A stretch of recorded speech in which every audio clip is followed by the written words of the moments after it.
Oh, here we are. Here we are. Thank goodness. Hi, good afternoon. Oh, yes. Isn't technology wonderful? She says. It is now. But it's so good to have you. Thank you so much. So this is Ben, right? Yes, hi. Pleasure to be. Really good to have you, Ben. I'm so excited because you do just amazing things on your YouTube channel. Can you tell us a bit more about Sorted Food before we go into the actual recipes and tips and all of that? Yeah, of course. I'll give you the quick kind of snapshot rundown. But essentially, we're a group of friends and we've known each other for well over 20 years now. We grew up together, went to school together. And we started Sorted Food about 12 years ago now, as a way of basically sharing the conversations we were having between a friendship group with a wider audience, and that audience has now grown to a huge community of people all over the world, over 3 million foodies joining us on a regular basis to talk about and explore food together, and ultimately just to make the process of cooking at home a little bit easier and a little bit. Well, basically take the fuss out of it, because I think there is a lot of challenge that we're all faced with every single day, and wouldn't it just be better if we could make it a bit more fun? Well, absolutely. And you've got like competitions and things that you do. You have these things where one person starts making something and then the next person carries it on, not having a clue what it was originally. So that's a really fun thing. So do you do this with your viewers as well? Do they take part in any of your competitions or anything like that? Yeah, we've got loads of videos, primarily on YouTube, that sort of have different series and different ideas that pan out. But we have seen people recreating those same sort of games that we play on screen at home, and Pass It On is one of those where we take it in turns to create a dish together, but we don't know what people have been doing before and after us, so it is an absolute mystery. It's really, really chaotic, but somehow we always end up with pretty good results, or at the very least something to learn from it. And yeah, we're seeing people do it at home as well. I think that's great fun. You end up finding with something edible. You're thinking, I wonder what this is, which is great. And the reason I've got you here, Ben, is, as you know, right now we are facing serious difficulties with the cost of just basic foods. I mean, we're not talking champagne, we're not talking truffles. We're talking basic foods. And I just thought, you guys, you are so creative. You will have some really good ideas for making things work that maybe we hadn't thought of before.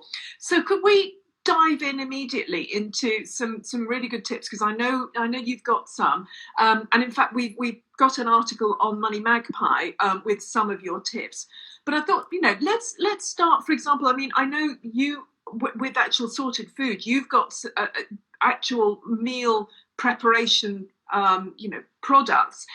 And much of it does seem to be about planning ahead. So tell me about planning ahead, particularly, and making meal ideas. Yeah, I think that's kind of the first challenge to try and overcome, is to get some sort of plan in place. Because I think if you tend to shop on the fly or buy ingredients when you're hungry, and you're kind of you're rushed off your feet, then you tend to make perhaps not so good decisions. And that might be nutritionally, you pick up things that are less good for us, but also a quicker solution, which will often be more expensive. So planning is really key. And I think one thing that we've been working on recently, or for quite a couple of years now with our community, is shaping this meal planning tool that enables people to shop a slightly different way. I think up until now, people have used chefs and cookbooks and magazines all over the internet to pick up favourite recipes. But if you shop by recipe, you sometimes end up with quite a lot of food waste. You get all the ingredients needed for the recipe, but if it says 100 grams of sour cream, you've got 50 grams left in the pot that never gets used. So what we've done is kind of plan recipes that cleverly and smartly stitch together so that you can cook 3 meals with 1 bag of ingredients and nothing goes to waste. Because ultimately, wasted food is wasted money.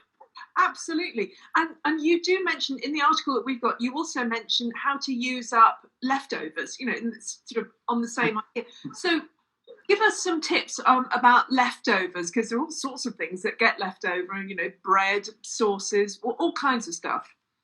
Yeah, well, I think if we look at some of the ingredients first, as opposed to leftover meals, you might have a portion or two is worth saving in Tupperware and reheating at another time. But if we're looking at leftover ingredients, you mentioned bread there. That's a great one, and it is actually one of the most wasted foods in the UK. A third of all bread made is wasted, which is crazy.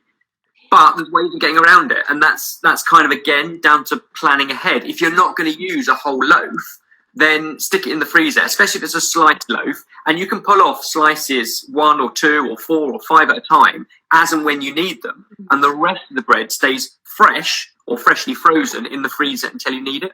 That said, sometimes you take a whole loaf of bread out and you're using it, and you get to the end of the week and there's a couple of slices at the end of the loaf that are a bit too stale for a sandwich. They might be okay as toast, but it's still not great. The best thing to do is to blitz it up, or even chop it up really fine on a chopping board, and begin to toast it off, just with a little bit of oil, whatever dried herbs and spices you might have in your store cupboard already. Whack them on a tray and in the oven, about 180 degrees, and they crisp up beautifully, and it gives them even more shelf life.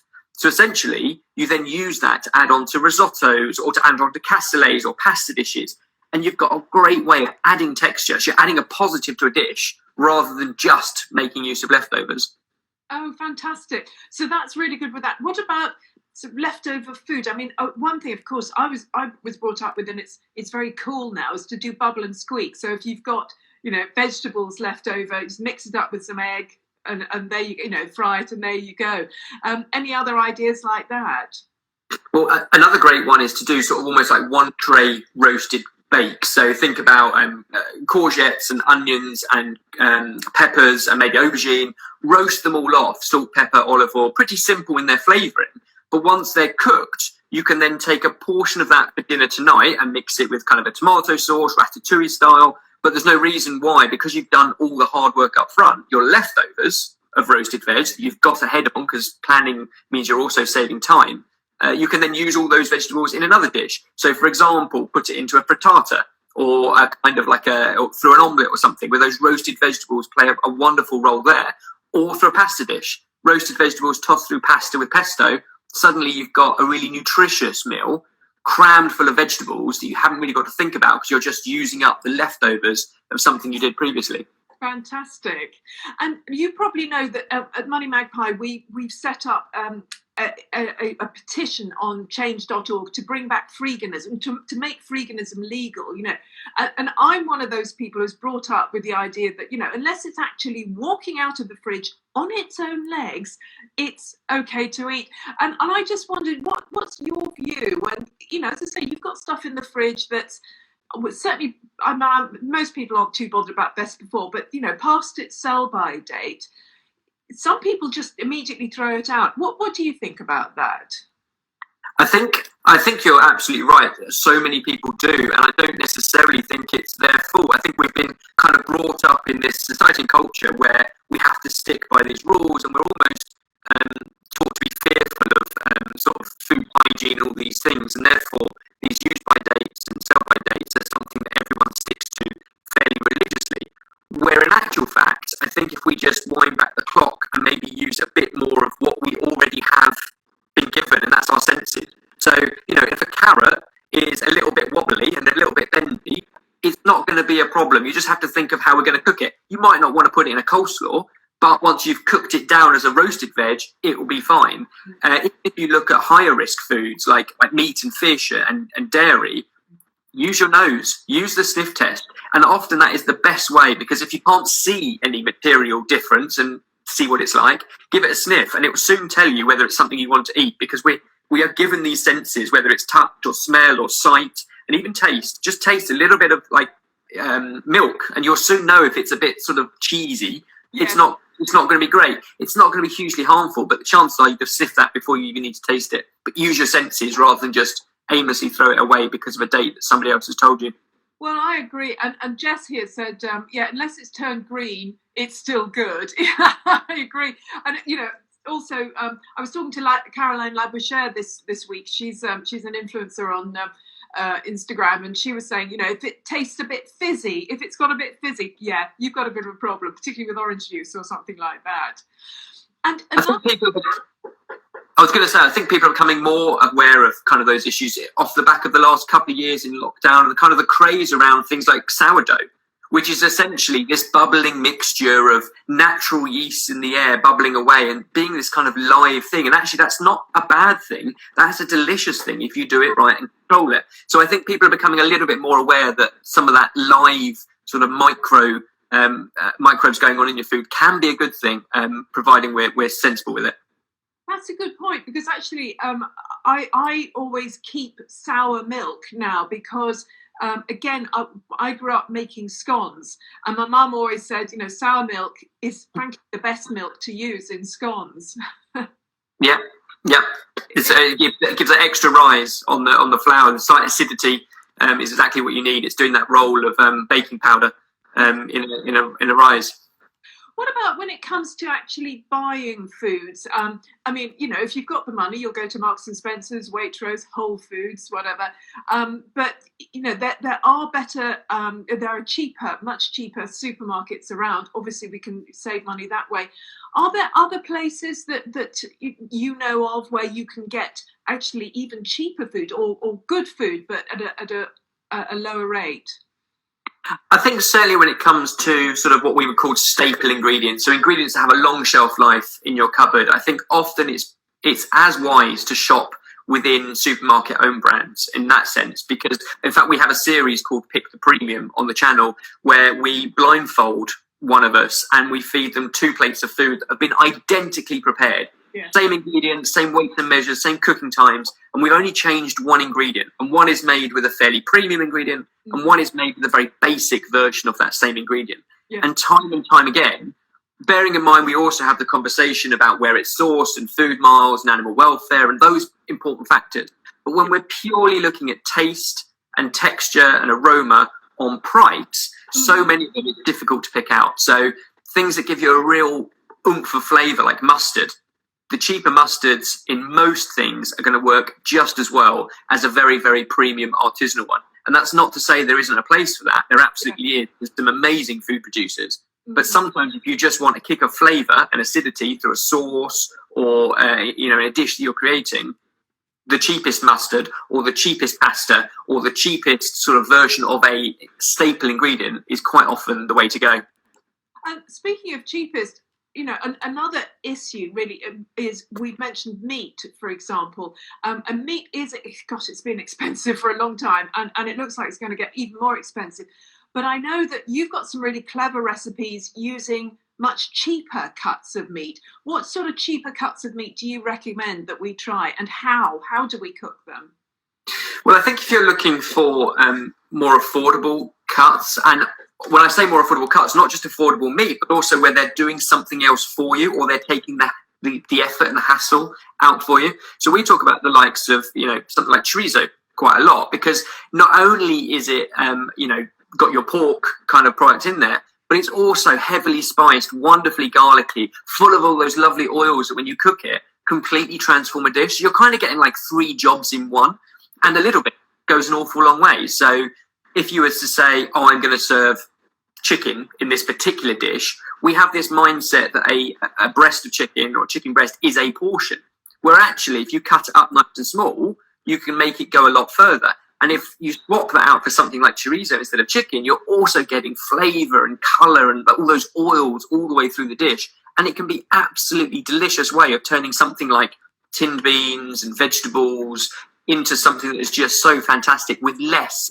meat. So chorizo is a good one. We've even used the likes of corned beef in the likes of a bolognese, like a ragu, because basically it's already wonderfully softened and cooked down. So a really quick way of speeding up a sauce like that. Fry off some onions, some garlic, some herbs, add in corned beef and tinned tomatoes, and when it all breaks down, you get that kind of same effect that you would have of hours and hours of slow cooking beef, because essentially that's what corned beef is.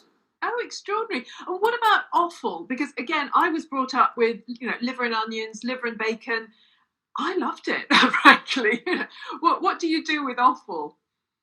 There's a real challenge with offal, and I think that is the kind of the squeamish nature of what we are as a society now, but also the fact that we haven't been taught how to prepare offal. We haven't been taught how to cook, full stop. If you think about my generation and generations below us, we're not being taught how to cook at school. So we're having to rely on our parents to teach us how to cook. And actually now we're of a generation where the parents missed out on being taught how to cook. So there's this whole generational gap where we're now having to rely on other ways of learning how to cook, and sorted food has kind of become one of those avenues. So I think offal is really scary because people don't understand how to cook it. Yes. But actually something like liver, really, really quick and simple to pan fry, such amazing flavour, hugely nutritious. Yes. And it's one of those ones you can even serve a little bit pink, just a really hot pan, sear it off, seasoned, absolutely wonderful with some potatoes, mashed potatoes, loads of veg. It's delicious. Absolutely. I mean, I've got one person, can't see the name, says, with offal, what is it? And it's a really good point, because, as I say, I was brought up, I mean, we'd have liver and onions or liver and bacon with gravy at least once a week, when I was growing up. And nowadays, it just doesn't seem to be the sort of thing that people have. Of course, part of it, I assume, is because we are moving towards being more vegetarian, more vegan and everything. And of course, that must be something that you talk about, sort of replacing a meat dish here and there with a vegetarian version. Yeah, I think it's really important to be more conscious of the meat that we eat. Now, on the channel, the four of us you see on screen, we are all meat and fish eaters, but we are very, very, very aware in the last 5, 6, 7 years how important it is to reduce the amount of meat we eat and to find alternatives. So that could be just reducing the portion size within a meal and bulking it out with chickpeas or beans or lentils, as we spoke about with the chorizo, or it could just be going vegetarian or vegan 1 day a week or 2 days a week. Or very often, if the dish is designed well and is really balanced and simple, it's not that you even miss the meat there. And I even hate saying that phrase, I feel like I miss the meat, because that's such a backwards mentality. If it is a delicious, nutritious, simple dinner, then that should be enough. It doesn't always have to have meat in it. So we make sure that in the meal planning tool, for example, 1/3 of all the dishes are vegetarian. Even if you choose a meat and fish pack, there's 1 or 2 meat and fish recipes, and we always put in a vegetarian dish because it's really important that we're all eating just a bit more balanced. Yeah, absolutely.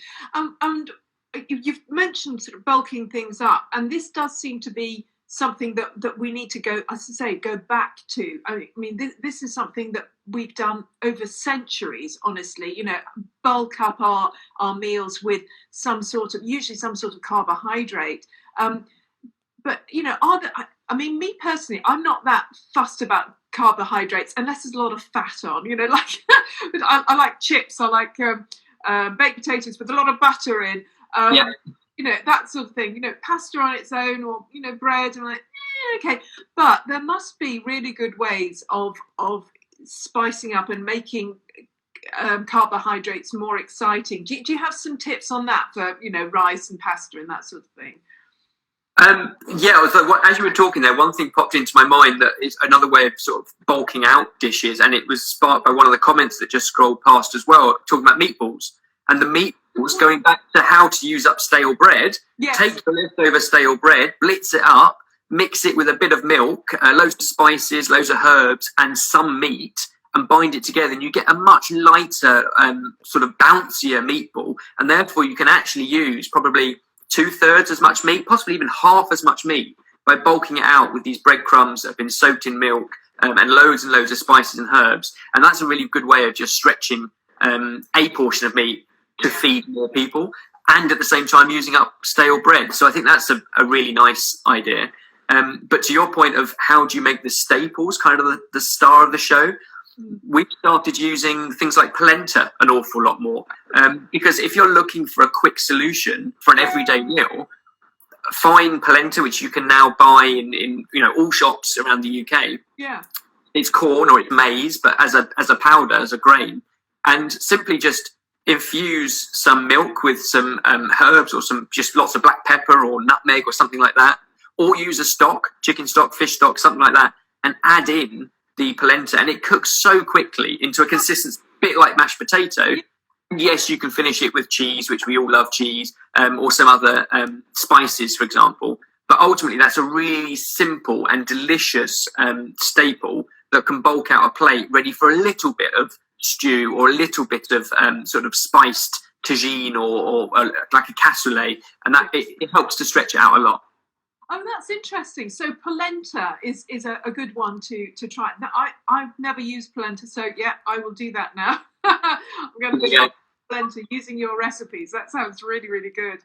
And I was also wondering about, I know you've mentioned in the article on Moneymagpie about using your freezer, which is, a great idea. And I'm told that the kind of frozen vegetables, frozen fruit and everything are still actually really good for you. They contain all the vitamins, etc. Is that true? Yeah, I mean we've kind of looked at ways of using it from a cost and a kind of convenience point of view. We're not nutritionists, but I've read many an article, much like yourself. Like a frozen pea, for example, if you've got a bag of frozen peas, they're often more nutritious than a bag of fresh peas, and a lot cheaper at the right time of year, because the frozen peas are frozen pretty much minutes after picking, because the technology now on the farms allows that to happen. They're literally frozen in the field, so they're so fresh. That freshness is locked in. And when you defrost them, minutes of cooking and defrosting it, they're so quick to cook. And you that wonderful, vibrant pop and freshness of pea that you can have all year round, that perhaps previously we might only have associated with like a summer kind of vegetable in the UK. So now it's all year round. And I think if you've got space in your freezer, it's a great way of saving money all year round and enjoying the things out of season. So, for example, I had a gluttony of runner beans last year. So in the summer, runner beans are going to be a really cheap vegetable for everyone to buy. They're really easy to grow if you've got any outdoor space. Yes. And I ended up with so many runner beans that I got sick and tired of having runner beans 3 times a day just to try and use them up. But quickly prepare them, blanch them, refresh them in cold water and bag them up. And I've still got half a dozen, probably 10 portions of runner beans in the freezer. And they are super delicious when they're quickly reheated in a dish in February, March, April, when they're not in season. But because they were bought and or grown and prepped when they're saving money because they're much cheaper at that time of year. It's quite. You see, as you're talking, I'm thinking. This is another thing. I live in town. I don't have a garden, but my brother has a garden, and he's got a vegetable patch. And I'm going to say to him, look, you need to double your vegetable patch. I think. Do you think that really this, if you've got a garden, or even if you've got a balcony, it's now is a good time to start growing whatever vegetables and fruit you can grow? Yeah, no, I appreciate having the space is quite a luxury, and I was very fortunate enough to get to the top of a waiting list for an allotment last year. So I had my first go ever at growing things on allotment last year, and I was amazed at just how much produce came out of a relatively small space and relatively cheap seeds. And some seeds you can quite literally harvest from the vegetables you've bought and you're eating anyway. So I think that's really good if you've got access to space. But I would say, even if you're in a flat, you're likely to have a windowsill that gets a nice bit of natural light, and you can grow fresh herbs or micro cresses and things like that on the windowsill. And they're the expensive bits. When you go to a supermarket and you get a little bag of fresh herbs for, £1 or something, that's where you can really save money, because you can grow fresh herbs time and time again, and you pick them, especially basil, pick them, and they grow back. So it becomes pretty much free food, free flavour, and a free way of spicing up your dishes midweek. Oh, that's a great idea. And the other thing that I was thinking about is how in this country, I mean, you were saying about how we're not taught to cook. Absolutely. We're also not taught to forage.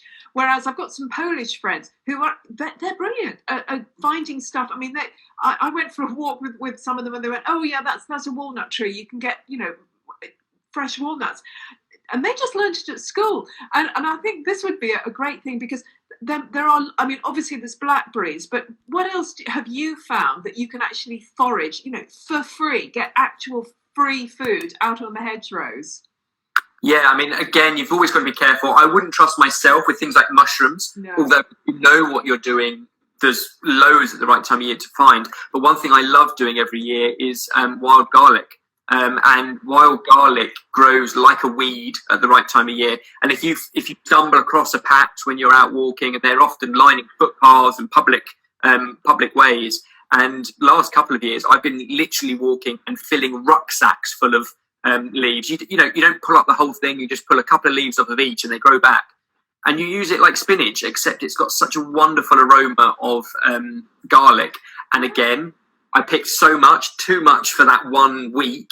But you blanch it all off, squeeze out all the liquid, and you can freeze it like frozen spinach pellets. Going back to which vegetables freeze well, spinach freezes really well, and it's good to buy frozen. But you can also do that with garlic. Oh, amazing! And also, have you made anything with nettles, like nettle soup or anything like that? We did do that years ago. I think you've got to have a bit more. You've got to be a bit more up for it because you need to glove up and obviously avoid getting one. But the moment you've actually washed and blanched those nettles, again, it's like any sort of green leaf, like a kale almost, except more subtle, more soft. And we put them in things like omelettes before, tossed them through pasta. It's a great ingredient, and they are quite literally free. They're a real pain, in fact. Absolutely.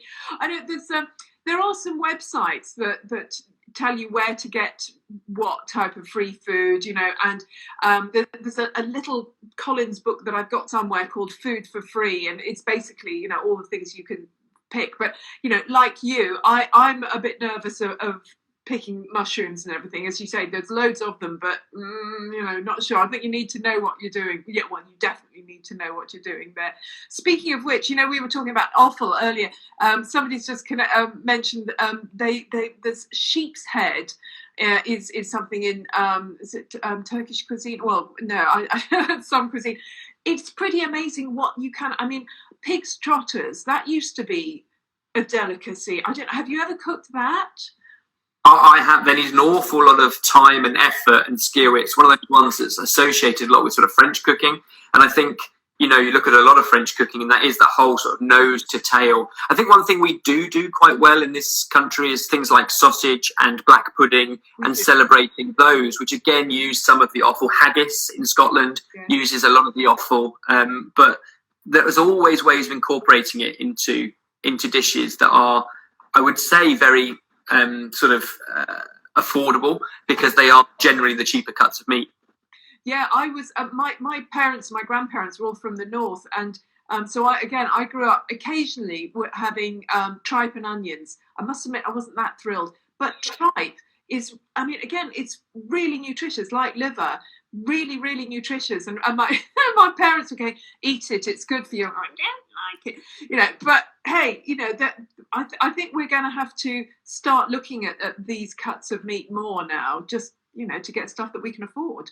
Yeah, I think ultimately, sorted for us is all about sort of bringing people together. We're a group of friends who've been cooking for years, and for us, food is a way of bringing people around a table and just hanging out and chatting and celebrating. So there are times when you might want to splash out on a larger cut of meat or something like a shoulder of pork, to do a pulled pork thing, and it becomes a real centerpiece. But the reality is you can only do that occasionally, and all the bits in between, we need to find more sensible ways of using other cuts of meat or avoiding the meat altogether, just so that everything balances out. Absolutely. And we haven't mentioned so much, pulses, lentils. You were mentioning it's sort of bulking out a meat dish. This is something. Do you think it's a good idea to get the tinned version? Because one of the things that's often put me off pulses is that you generally have to soak them overnight and then cook them. What do you find is the best and easiest and most fun way? Because I know Sorted is a fun site. The most fun way to do pulses and beans and that type of thing. Yeah, I think you hit the nail on the head there. Tinned is often the best way. You can even buy the pouches now. Now, they work out slightly more expensive. Mm-hmm. So if you're purely driven by the necessity of feeding yourself nutritionally and affordably, then you do need a bit more planning, because you can dried beans and dried chickpeas overnight and then cook them. And if it doesn't take much time, just before you go to bed, you put a saucepan of water, cold water with them, and just soak them overnight, and then the next day you can cook them. So it's not difficult cooking, but you do absolutely need to plan ahead for it. Whereas I think in reality, and so many of the recipes we do now, a tin of butter beans, a tin of kidney beans, a tin of chickpeas, a tin of lentils. The lentils are really good, and you can throw together such a quick. I did one last week that was just a tin of lentils, yogurt, a few herbs and spices, ribbons of carrot. So super cheap carrot, but just keep peeling it with a peeler, and you get these wonderful ribbons that looks really fancy. and then we just served it with some grilled halloumi. And it was just a wonderful midweek kind of throw together dinner that didn't take more than 10, 15 minutes because the lentils were already cooked and you just drained them off. Yeah, and this brings me to my last question, really, which is about time. Because the problem is so many of us were working, you come home, you're exhausted. Really, there are lots of places to get something, or you could just have something delivered and it's easy. And, what do you do to stop yourself doing that? Because takeaways are so expensive. I can't believe how much they cost now.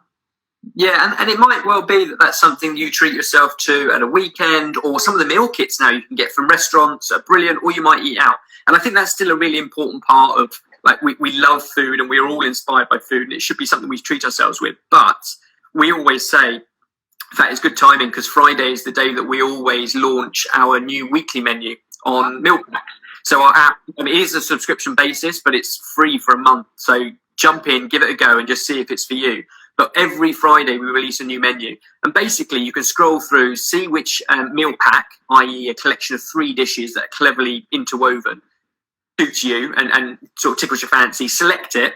It automatically sorts out a shopping list for you, so you know what you need to buy. And then whenever you go shopping, whether it's online or in a store or a farmer's market, however you shop, pick up those ingredients. And then you're halfway to fixing the problem. Because when you get home late on a Tuesday night, you haven't got to do the thinking or the planning or the shopping. And you can just roll through these kind of audio guides that guide you around the kitchen, so that not only do you cook easily and efficiently, but we also put in all of these sort of tips and tricks. And like, while that's bubbling for 3 or 4 minutes, now's a good time to wash up. Do you even the end of the meal and you've got very little mess in your kitchen, but you've got a couple of plates of food that are really simple? And by doing the planning on a Friday, do it in your lunch hour on a Friday, just scroll through, see what menus, make the selection, and get those ingredients when you go shopping. Mm-hmm. Then suddenly you're halfway there because you haven't got to do the thinking midweek. And then you actually just enjoy the process of cooking and eating. That's brilliant. Oh, that really is such a help, because I think it's at that point, when the rubber hits the road and you think, I know I want to do this, but I just really want to just lie down as well. That's a great thing. And finally, Ben, is there a particular tip that is your favourite tip for saving money but having a really great, delicious meal? So it's something that you use a lot, a particular, maybe, mustard you mentioned. There is a particular something that will always, that's cheap, but it'll always make a meal really fabulous. I think there's a few pastes and things that we shouldn't be afraid of buying from supermarkets and making use of. If you want to make them from scratch, I feel like that's a fantastic weekend project. And we're all about scratch cooking. We've got hundreds of videos that will show you how to make every paste and pesto and all sorts. But ultimately, sometimes those ingredients or spice blends, something like the za'atar, which has already got the perfect blend of the right spices and sesame seeds and bits and pieces, right, and sprinkle it over fish or chicken or vegetables as you roast it. And I think it's one of those things that it just takes the fuss out of it, because you don't suddenly need 6 ingredients. Mm-hmm. They're already done for. Even a pesto. It's quite expensive to go and buy parmesan, pine nuts, fresh basil, olive oil. But actually, if you buy a jar of pesto, it's a lot cheaper and it's done all the work for you. And then you can add that to the vegetables and the meat or the fish or pasta and turn it into something wonderful. What a good idea. So pesto, and you said za'atar. This is something I haven't, Zatar. Is that yes. Yeah, and it's a wonderful spice blend of sort of sesame seeds and spices, and it's just delicious. Great. Oh, well, thank you. I will go and get that, because I'm very much into that. I'll do a sort of a piece of fish or something under the grill, but I always like to put some sort of, some spices. An addition. That sounds great. Ben, you've been fabulous. Thank you so much for all your amazing tips. We've had loads and loads of comments. I know you've got a huge fan club, quite rightly too. So this has been Ben Ebbrell from Sorted Food.